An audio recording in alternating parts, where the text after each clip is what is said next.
Welcome back to Dark Corners Streaming. Along with every satanic power of the enemy. George A. Romero is a director who shows that low budget is no obstacle to quality.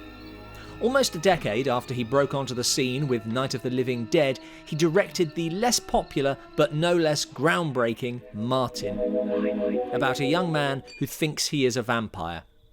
Or perhaps is. Fortunately, this down-to-earth take, placing the vampire in unfamiliar surroundings, suits Romero's low budget, and the cast is fleshed out by Romero himself. Fascinating subject, actually. You should talk to Father Zalimas about this. And makeup master Tom Savini. It's a good town. Well, I hear there's work there. Still early in his illustrious career. The film was originally to have more extensive voiceover, and the decision to cut this proves a smart one, partly because it is unnecessary. The images telling the story very effectively, but also because it allows Martin, the film and the character, to remain a mystery. Are these black and white sequences memories or fantasies? Does Martin believe all this himself? Things only seem to be magic. Or has he been convinced by his elderly cousin? Nosferatu. Cuda is a great example of what Martin does well, taking a character who seems straight out of a more typical 1970s vampire film. I'm Cuda. Come, we must take another train. And making him a grocer.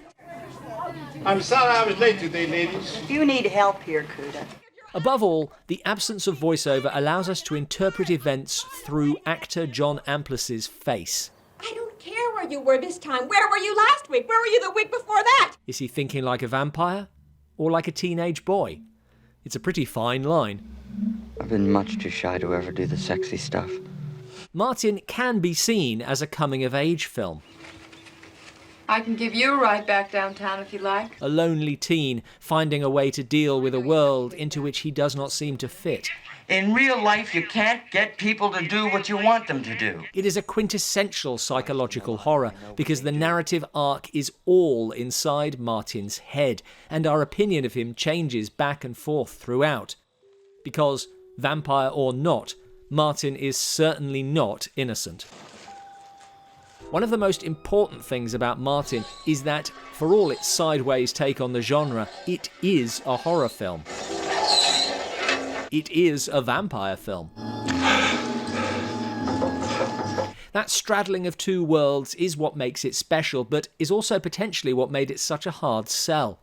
It is slow-paced and thoughtful, but also requires the audience to engage with a character who is established as a killer from the outset. Just want you to go to sleep, please! In a scene that immediately sets out the film's stall. This isn't how vampire fights go. A prolonged and awkward scuffle that could go either way. In Martin's world, there is nothing cool about being a vampire. You see?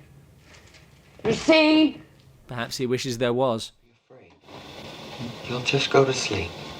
As well as breaking down vampire mythology, That's not like in the movies either. Martin is a film about horror, modern and ancient, about why we create these myths and invest in them, about how they give us an outlet but also give us something to hide behind.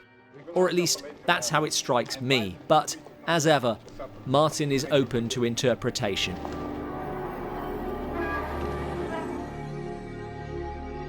Thanks for watching. Reinventing horror themes is something everyone seems to do and most fail at. What are the films that get it right? Let us know in the comments below.